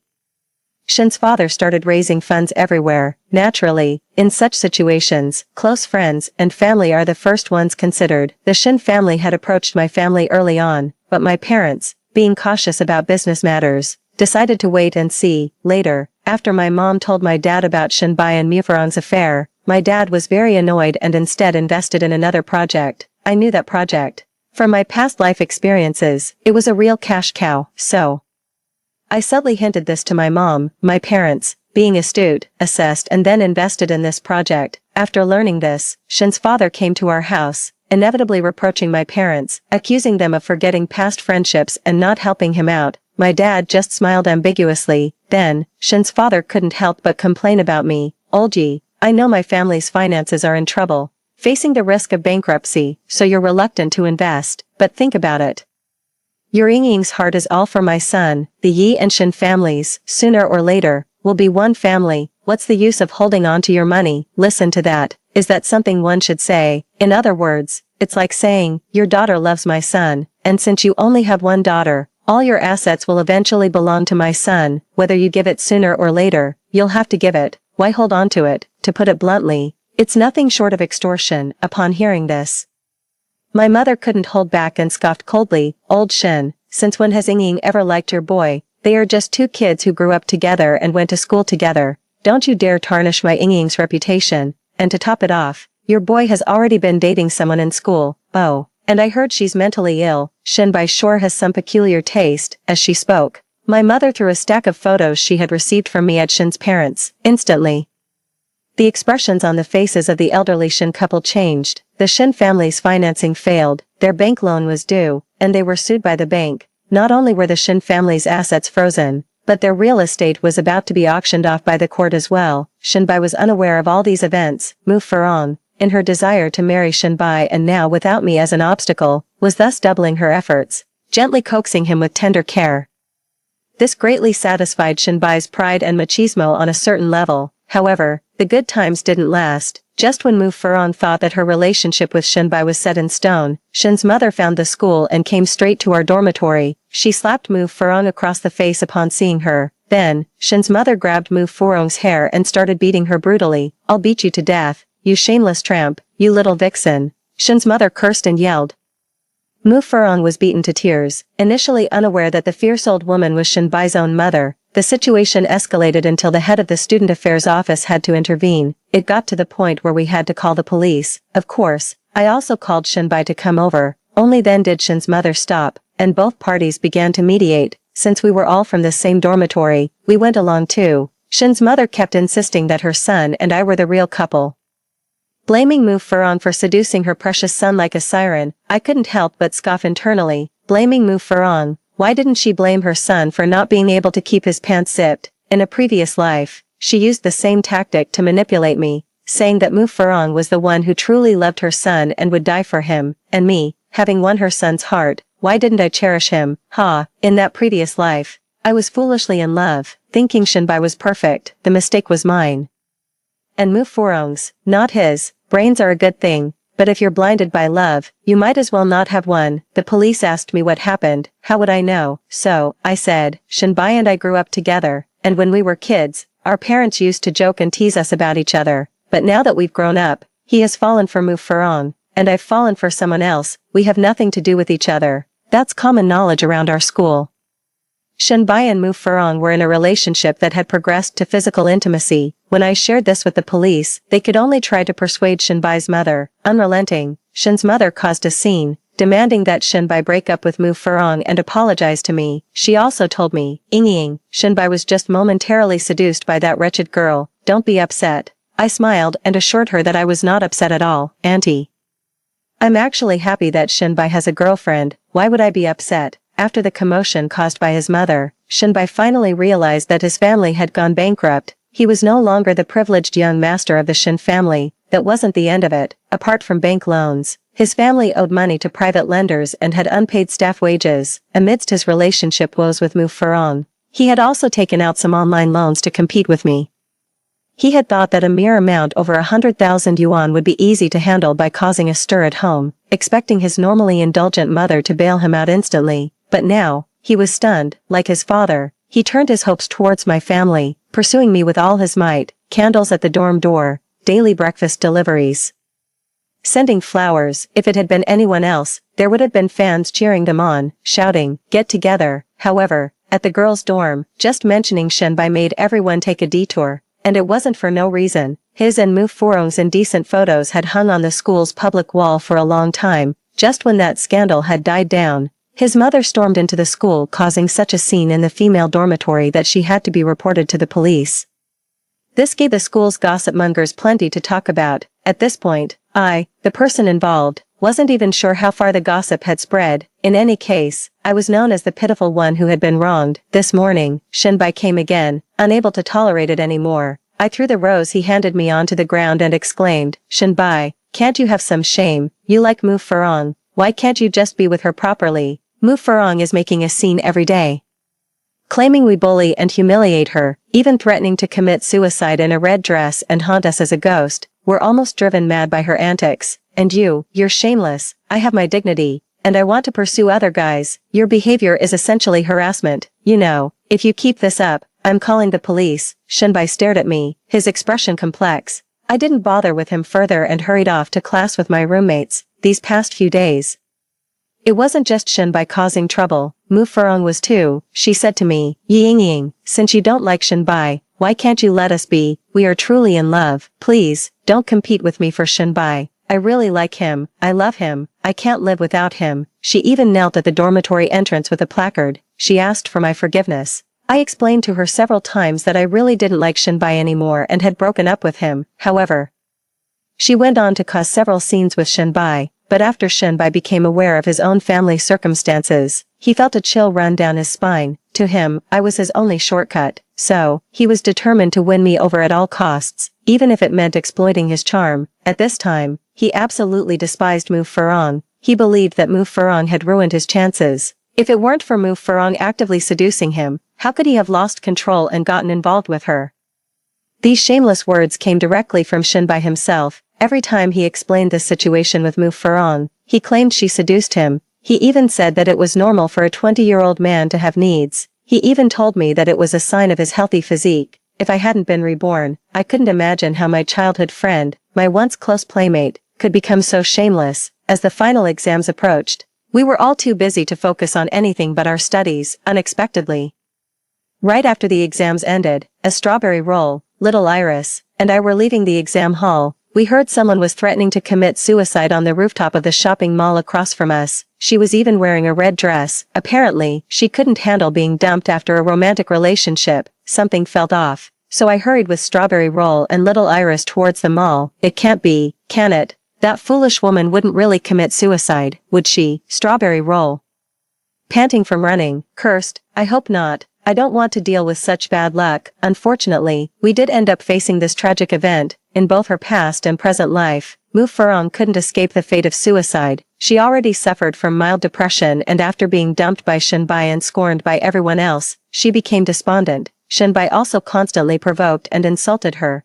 Eventually, just like in her past life, she resolutely chose to end her life by jumping off a building, but this time, the person who drove her to desperation was Shenbai, who had loved her deeply in their previous life. When we arrived, her body had already been taken away, and a distraught Shenbai was being questioned by the police. Since it was a suicide, Shenbai was quickly released. However, he fell seriously ill after being released, reportedly due to the shock. After all, seeing Mu Furong in her bright red wedding dress dead before him was understandably shocking. But after recovering from his illness, Shenbai began to talk nonsense. He claimed he was the CEO of Qingye Group, owning billions in assets and several luxury houses. He said he wanted to marry me. He staggered to my front door. Coincidentally, my mother, worried that Mu Furong's death might have shocked me, had just taken me on a trip and we were returning home. Seeing him in his disheveled, almost homeless appearance, she frowned deeply. Ying, I found you at last. You see, I was just down on my luck for a while. I will have money. Truly, do you believe me? No, that's not right. At this point, he shook his head and said, marry me, Ying. This time, I will truly cherish you and never let you down. I was really just deceived by Mu Furong. I called security and had him thrown out.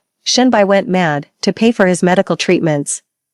Shenbai's parents worked everywhere and borrowed money. Life became even harder and more unbearable. Of course, all these had nothing to do with me or my family anymore. A year later, at the business cocktail party of Qingye Group, I ran into Su Yi, the aloof school heartthrob who I often jokingly mentioned to my mom, holding a glass of red wine. He smiled with a refined elegance. Miss Yi, I heard from your aunt that you've admired me for a long time, he said, as he confidently presented his business card QR code on his phone. I felt so awkward I could have dug a castle with my toes. Girls at school who admired him could line up all the way to the Atlantic. Couldn't I just make a casual remark? Well then, can I admire you? And maybe we add each other as friends, he said cheerily. What happened to the aloof persona? As the party ended and I was heading to the door, Shenbai suddenly burst out, shouting at me, Ying, it's not like that. It's not like this. How can you fancy someone else? I know you love me, truly love me. As he spoke, reeking and looking like a vagrant, he reached out to embrace me. Because of his beggar-like appearance and the stench he carried, security dragged him away. I walked up to him and just looked at him, and after a long while, I finally said, Shenbai, this time, Ying, have absolutely nothing to do with you. Neither does